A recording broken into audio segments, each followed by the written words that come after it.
আপনি প্রতিদিন যে ডিসিশনগুলো নেন, কোন জিনিস কিনবেন, কাকে বিশ্বাস করবেন, কোন চাকরি করবেন, তার 95%ই আপনার মস্তিষ্ক নেয় সেকেন্ডেরও কম সময়ে, অর্থাৎ খুব দ্রুত সময়ে কোনো কিছু আসলে না ভেবে বা না বুঝেই। কিন্তু আপনি নিজেকে ভাবেন একজন যুক্তিবাদী মানুষ। সমস্যা আসলে সেখানেই।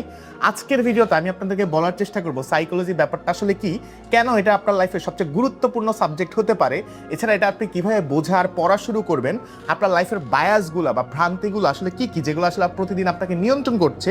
তাই এই ভিডিওটা চাইলে আপনি এখনই সেভ করে রাখতে পারেন। আমি গ্যারান্টি দিচ্ছি এই ভিডিওটা কিন্তু আপনার বেশ কাজে লাগবে। বেশিরভাগ মানুষ সাইকোলজি শব্দটা শুনলেই ভাবে এটা হয়তো মন পড়ার বিদ্যা বা এটা শুধুমাত্র মানসিক রোগীদের জন্য। আমি কেন এটা বোঝার চেষ্টা করবো বা আমি কেন এটা পড়বো? অথচ সাইকোলজি হলো মানুষের চিন্তা, আচরণ আর সিদ্ধান্ত নেওয়ার প্রক্রিয়ার যে বৈজ্ঞানিক বা সায়েন্টিফিক অধ্যয়ন আছে সেটা। এটা কোনো ফিলোসফি না, এটা কোনো ম্যাথ না, এটা একটা সায়েন্স। এখানে পরীক্ষা হয়, ডেটা হয় এবং প্রমাণ লাগে। আর এই সায়েন্সটা আপনাকে বলে দেয় কেন আপনি রাগ করলে আসলে ভুল সিদ্ধান্ত নেন, কেন আপনি একটা জিনিস না কিনেও দোকানের সামনে দাঁড়িয়ে থাকেন বা আপনি সিদ্ধান্তহীনতায় ভুগেন, কিংবা একটা বাজে সম্পর্ক বা পুরনো সম্পর্ক আপনি খারাপ জেনেও সেটা আসলে ছাড়তে পারেন না। সাইকোলজি বোঝা মানে নিজের মস্তিষ্কের ম্যানুয়ালটা পড়া। অথচ আমরা 25 থেকে 30 বছর জীবনটা কাটিয়ে দিই আমাদের মস্তিষ্ক বা ব্রেইন কীভাবে কাজ করে সেটা না বুঝেই। সাইকোলজি নিয়ে কেন শিখবেন? ধরেন আপনি একটা গাড়ি চালান, কিন্তু সেই গাড়ির ইঞ্জিন সম্পর্কে আপনি আসলে কিছুই জানেন না। হঠাৎ করে সেই ইঞ্জিনের সমস্যা হলে আপনি কিন্তু একটা বড়সড় বিপদে পড়বেন বা অসহায় ফিল করবেন। আপনার মনটাও ঠিক তেমনই। আপনি এই মনটা দিয়ে কিন্তু বিভিন্ন ডিসিশন নিচ্ছেন, সম্পর্ক চালাচ্ছেন, ক্যারিয়ার করছেন।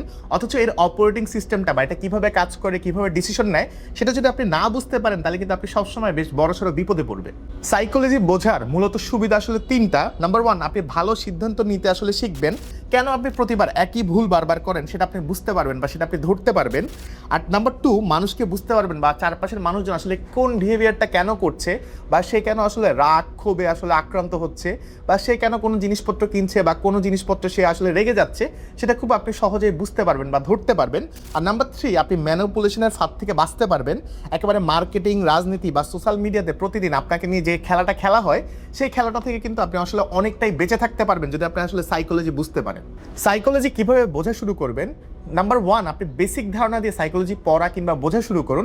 আপনি কাঠখোট্টা রিসার্চ পেপার বা কঠিন বই দিয়ে পড়ার আপনার কোনোই দরকার নেই। আপনি প্রথমে যেসব বইতে গল্পের মতো করে বোঝানো হয়েছে বা আপনার রিয়েল লাইফের সাথে কানেক্টেড তেমন উদাহরণ দিয়ে আসলে বলা হয়েছে বা খুব সুন্দর স্টোরি টেলিংয়ে বোঝানো হয়েছে তেমন সহজ সহজ বই দিয়ে আপনি পড়া শুরু করুন।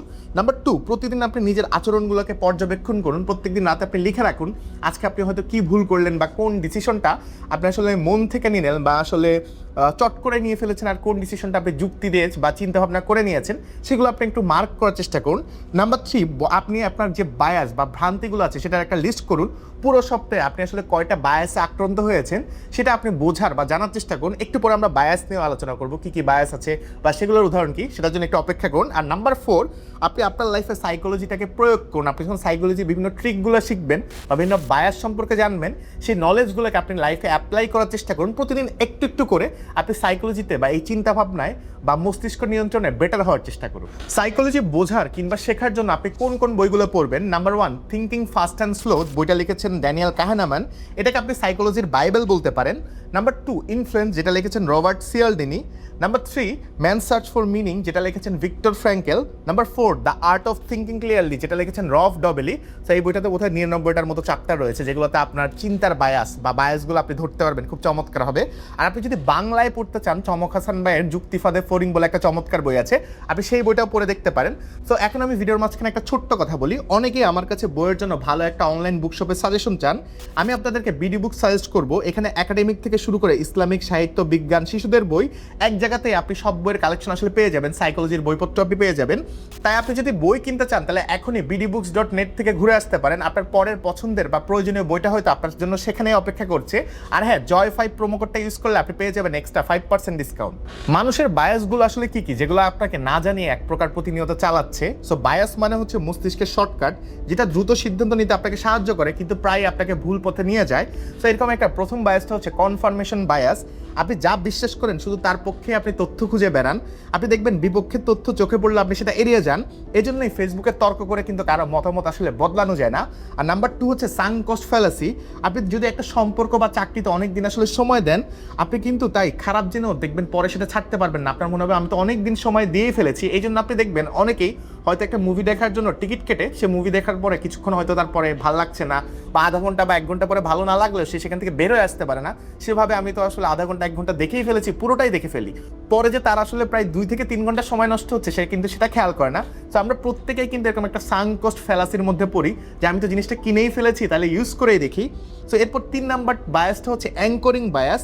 আপনি দোকানে যদি প্রথমে একটা জিনিসের দাম দেখেন হয়তো 10,000 টাকা, এরপর যদি আপনাকে ছাড় দিয়ে পরে দেখানো হয় যে এই জিনিসটার দাম 5,000 টাকা, সেই জিনিসটা কিনে আপনার মনে হবে আপনি যে জিতে গেছেন, কারণ প্রথমে তো আপনি দাম দেখছিলেন 10,000 টাকা।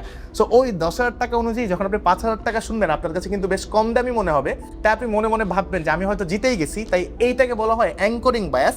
নাম্বার 4, ডার্নিং কুগার এফেক্ট। আপনি যখন কোনো বিষয় আসলে কম জানেন তখন আপনার মনে হবে যে অনেক কনফিডেন্ট, আপনি অনেক কিছু জানেন, কিন্তু যখন আসলে সেই জিনিসটা নিয়ে অনেক পড়া শুরু করবেন, আপনি জানা শুরু করবেন, তখন আপনি বুঝতে পারবেন যে আপনি আসলে কতটা কম জানেন। সো ব্যাপারটা খুব উল্টো বা অন্যভাবে আসলে কাজ করে। সো এটা হচ্ছে ডার্নিং ক্রুগার ইফেক্ট। এরপর নাম্বার 5, নেগেটিভিটি বায়াস। আপনি সারাদিন যদি 10টা প্রশংসা শুনেন কিন্তু একটা খারাপ কমেন্ট যদি কেউ আপনাকে করে বা নেগেটিভ কথা বলে, সেটাই দেখবেন সারাদিন আপনার মাথায় ঘুরতে থাকবে। যেমন ফেসবুকে হয়তো আমার ভিডিওতে হাজার হাজার মানুষ এসে ভালো কথা বলছে, ভালো পরামর্শ দিচ্ছে, কিন্তু কেউ হয়তো আমার চেহারা নিয়ে একটা খারাপ কথা বললো, কেউ হয়তো বললো যে মানে এসে আমাকে সাডেনলি গালি দিয়ে দিল, আমার মাথায় কিন্তু সারাদিন আসলে ওইটাই ঘুরতে থাকে। সো আমরা অনেকেই কিন্তু এই নেগেটিভিটি বায়াসের মধ্যে আসলে প্রতিনিয়ত পড়ি। 6 নম্বর বায়াসটা হচ্ছে হ্যালো ইফেক্ট। কোনো মানুষ যদি দেখতে সুন্দর বা সে যদি খুব ভালো কথা বলে, মানুষ ভাবে যে তার আসলে চরিত্রও খুব ভালো, অথচ কারো চেহারার সাথে বা তার কথাবার্তার সাথে কিন্তু তার চরিত্রের কোনো সম্পর্ক নেই। তো আমরা কিন্তু অনেকেই বায়াসটার মধ্যে আসলে ভুগি। আপনি দেখবেন কোনো মানুষ দেখতে খুব সুন্দর হলে মানুষ ভাবে তার ক্যারেক্টারে বোধহয় ভালো, আর যাদের চেহারা খুব একটা ভালো না মানুষ ভাবে তাদের মানে মোটামুটি ক্যারেক্টারও কিন্তু খারাপ, মানুষজনটা কিন্তু তাদেরকে প্রতিনিয়ত দেখবেন এড়িয়ে চলে। আর নাম্বার 7, সার্ভাইভারশিপ বায়াস। একই কাজ করে কেউ যদি আসলে সফলতা পায় কিন্তু হাজার হাজার মানুষ যে ব্যর্থ হচ্ছে সেটার দিকে আমরা খেয়াল করি না। ধরেন আমরা মাঝে মাঝে পড়ার চেষ্টা করি যে এই বিলিয়নিয়াররা আসলে স্কুল ড্রপ আউট হয়েছে বা সে হয়তো গ্র্যাজুয়েশন করে নাই, তো আমরা সেই গল্পটাই কিন্তু প্রত্যেকে কিন্তু শেয়ার করার চেষ্টা করি, কিন্তু একই কাজ করে লক্ষ লক্ষ বা হাজার হাজার মানুষ যে ব্যর্থ হয়েছে সেই জিনিসটা কিন্তু আমরা খেয়াল করি না। আর লাস্ট বায়াসটা হচ্ছে ব্যান্ড ওয়াগন ইফেক্ট। সবাই একটা জিনিস করছে দেখে আপনিও ভাবেন যে এটাও আপনার করা উচিত বা সেই জিনিসটা করা হয়তো ঠিক, কিন্তু আপনি সঠিক নাকি বেঠিক সেটা কিন্তু আপনি যাচাই করেন না। সো অন্য সবাই করছে বলে আপনিও আসলে করছেন, এই জন্য দেখবেন যে ভাইরাল ট্রেন্ড খুব শক্তিশালী হয়ে যায়। সো এই 8টা বায়াসের মধ্যে কোনগুলো আসলে আপনি রেগুলার করেন বা আজ এই 1 সপ্তাহের মধ্যে কয়টা বায়াসের মধ্যে আসলে আপনি ভুগেছেন বা আপনি নিয়মিত আসলে সেই বায়াসগুলোতে আসলে আক্রান্ত হন, সেটা কিন্তু চাইলে আপনি কমেন্টে জানাতে পারেন। এখন আপনি প্রশ্নই করতে পারেন যে এই বায়াসগুলো থেকে আসলে বের হওয়ার উপায়টা কি? খুব সহজ, সেটা হচ্ছে এখন থেকে আপনি প্রতিনিয়ত পর্যবেক্ষণ করেন আসলে কোন কোন বায়াসগুলোতে আপনি ভুগেন। সেজন্য আপনার কি করা উচিত, একটা আপনি নোট খাতা নেন বা হচ্ছে এই কমেন্টে আপনি কিন্তু জানাতে পারেন যে কোন বায়াসগুলোতে আপনি রেগুলার আক্রান্ত হন। তো আপনি যদি মোটামুটি মার্ক করতে পারেন কোন কোন বায়াস আপনি ভুগছেন, তাহলে কিন্তু আপনি সেখান থেকে বের হয়ে আসতে পারবেন। আর আপনার মস্তিষ্ক কখন আসলে হুট করে ডিসিশন নেয় বা আবেগ থেকে ডিসিশন নেয় আর কখন আসলে যুক্তি দিয়ে চিন্তা ভাবনা করে ডিসিশন নেয়, সেটা আপনি বোঝার চেষ্টা করুন। আর কোনো গুরুত্বপূর্ণ ডিসিশন নেওয়ার আগে আপনি খাতা কলম নিয়ে বসুন, একটু চিন্তা ভাবনা করুন। একটু হঠাৎ করেই কোনো কিছুতে যদি আপনার রাগ লাগে, ফেসবুকে কোনো কিছু দেখে যদি আপনি আসলে হঠাৎ করে রেগে যান, আপনি একটু নিজেকে নিয়ে ওটা নিয়ে একটু চিন্তা ভাবনা করুন, একটু কিছুক্ষণ পরে যে আপনি কমেন্ট করার চেষ্টা করুন, রাতারাতি বা সাথে সাথে রিয়াক্ট না করার চেষ্টা করুন। আর হ্যাঁ, প্রতিনিয়ত সাইকোলজি নিয়ে পড়ুন, বুঝুন, অন্য মানুষের বিহেভিয়ারগুলো আসলে বোঝার চেষ্টা করুন। কারণ মাথায় রাখবেন, দুনিয়ায় সব ভুল কিন্তু আপনার নিজের করার দরকার নেই, অন্য মানুষের লাইফ থেকে আসলে আপনি শিখতে পারেন, বইপত্র থেকেও শিখতে পারেন।